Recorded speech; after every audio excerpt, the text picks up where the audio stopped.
Morning, or afternoon, evening, wherever you are. Welcome. That's my new camping mug, look. Welcome to CW Outdoors, subtitle, Cooking with Carl, if you like. It's a combination of the both. Right, walking with Linda yesterday around where she lives, and I had an idea there could be some elderberries, and I know September, mid-September in the UK, your elderberries are getting ready to be picked because they're nice and ripe. You get there before the birds and everything else. I've just kept a little bit left over. The rest is in the pot. Now, rather than picking them off with your hand, what I do, I use the fork, the tines of the fork. You drive it through and they all just pop off easily. I had about half a carrier bag. I'll show you in a second.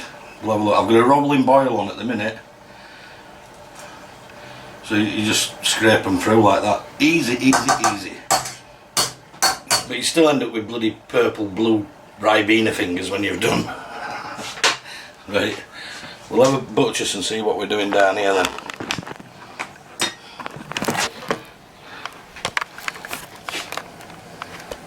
Right. So we've got a nice big stainless steel pan. Just on a nice simmer now. I had it on a rolling boil, and I'll leave it on simmer for about 45 minutes to an hour, depending on how it thickens up. If it thickens up too much, then obviously you just play it by ear, don't you? But that's a rough guideline. And then when that's done, it'll get strained and cooled off. Then I've got some sterilised jars for it to go in. But we'll bring you back to that in a second. Or in a bit when it's done.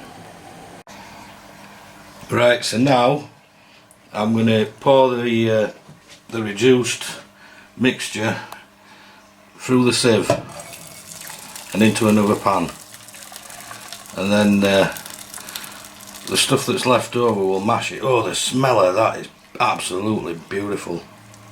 See if I can turn it. Absolutely beautiful smell. Gorgeous.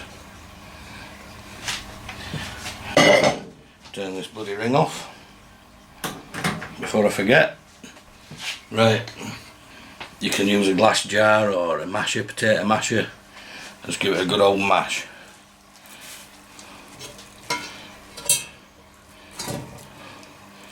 Try and show you. Give it a good old squeeze and a mash to get it through. I mean, people do it with like muslin bags and just let it drizzle through, you know, for like 12-24 hours. But this is fine, doing it through a sieve and just mashing it.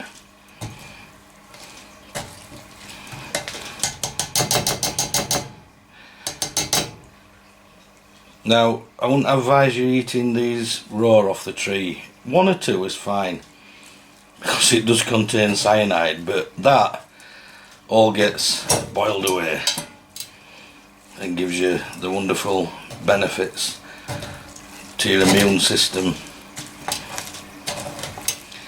and it's free natural food. Oh, that is giving me quite a lot. You need good old mash.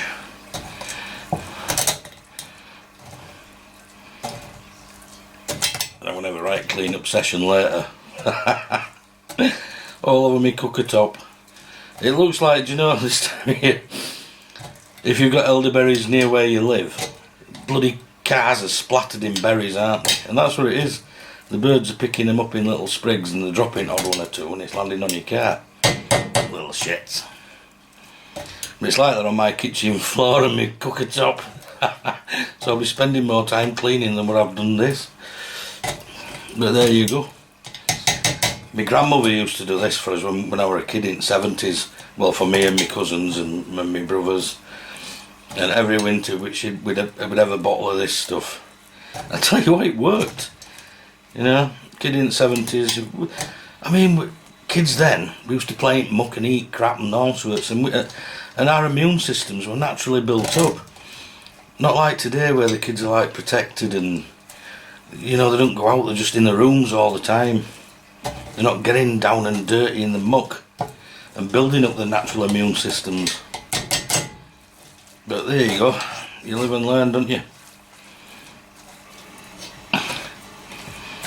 But I suppose I'm pretty old school, and I always remember my gran showing me how to make this stuff.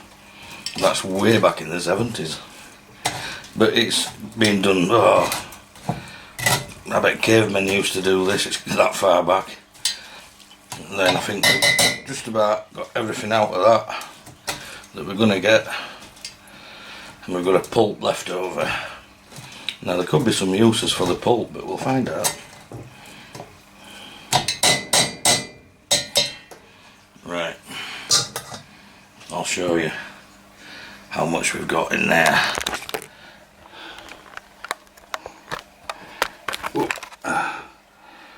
That is, yeah, virtually half a bloody pan. That is, yeah. So what I'm going to do, I'm going to let that cool down before I decant it into the jars, and obviously one with honey in.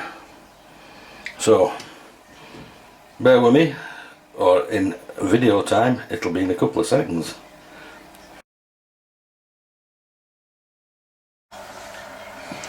Right, so I hope you enjoyed that little video and it's inspired you to get out there and get some elderberries and make your own flu tonic for the winter months ahead. Happy days, get on it, do it, rather than buy shit from chemist.